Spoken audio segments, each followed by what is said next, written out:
ولسمشر غني اخر او سپینه خبره وکړه. چرته کله ولې او څه ویلي مطلب تر پایه راسره وګورئ. سلام ستړي مشئ. د افغانستان ولسمشر محمد اشرف غني له بي بي سي سره په یوه ځانګړې مرکه کې ویلي که د ناټو وروستۍ پرېکړه پر دې وي چې له افغانستانه د خپلو پوځیانو د ایستلو وروستۍ پرېکړه نه ده شوې، له طالبانو سره د سولې د بهیر چټکولو فرصت یې پیدا کړی. ښاغلي غني ویلي د ناټو تازه دریځ ټولو ښکېلو غاړو ته داسې نوی فرصت برابروي چې یو ځل بیا دې پرېکړې ته ورسېږي چې زور د حل لاره نه ده. ده وویل موږ باید یوې سیاسي هوکړې ته ورسېږو. محمد اشرف غني په افغانستان کې د بهرنیو ځواکونو د شمېر په اړه له ځواب ویلو پرته چې څومره وخت به په افغانستان کې پاتې کیږي وویل دا مسله د جګړې پر سختوالي پورې تړلې ده. ولسمشر غني بي بي سي ته وویل د جو بایډن له دولت سره د اړیکو په لرلو او د افغانستان د راتلونکي په اړه د نړیوالې ټولنې له چلنده خوښ دی.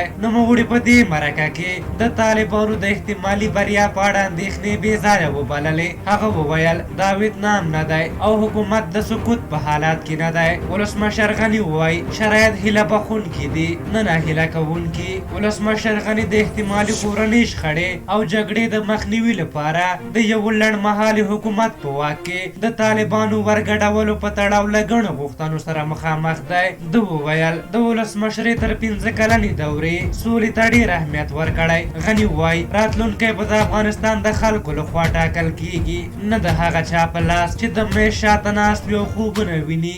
دغه راز ولسمشر غني وړاندې ویلي وو چې دی ژوندی وي د طالبانو د موقت حکومت ارمان به پوره نه شي. په هر حال تحلیل دا دی چې ولسمشر غني دې مرکه کې یو نهایي او بې ساری انعطاف ښودلی. ټولې هغه خبرې او ګنګوسې یې ماتې کړې چې ګوند اشرف غني د واک او قدرت لیواله دی. مخالف اړخ یې نهایي چلنج کړ. ویې ویل د واک لیواله نه یم، زه یو معیار لرم، هغه جمهوریت او ټاکنې دي. واک به د ولس د ارادې یعنې ټاکنو له لارې انتقالیږي او دا کار که زما د 15 کلنې دورې وړاندې صورت نیسي هم ورته حاضر یم. سوله تر دې لوی انعطاف او د سولې لپاره واقعي اراده بله نشته. په هر حال تاسو د ولسمشر غني د دې خبرو په هکله څه نظر لرئ؟ خپل نظرونه هم راته په کومنټ کې ولیکئ. که زموږ ویډیو مو خوښه شوې وي ضروري لایک کړئ. تر بلې ویډیو مو په لیا بخښونکي خدای سپارم. د الله په امان.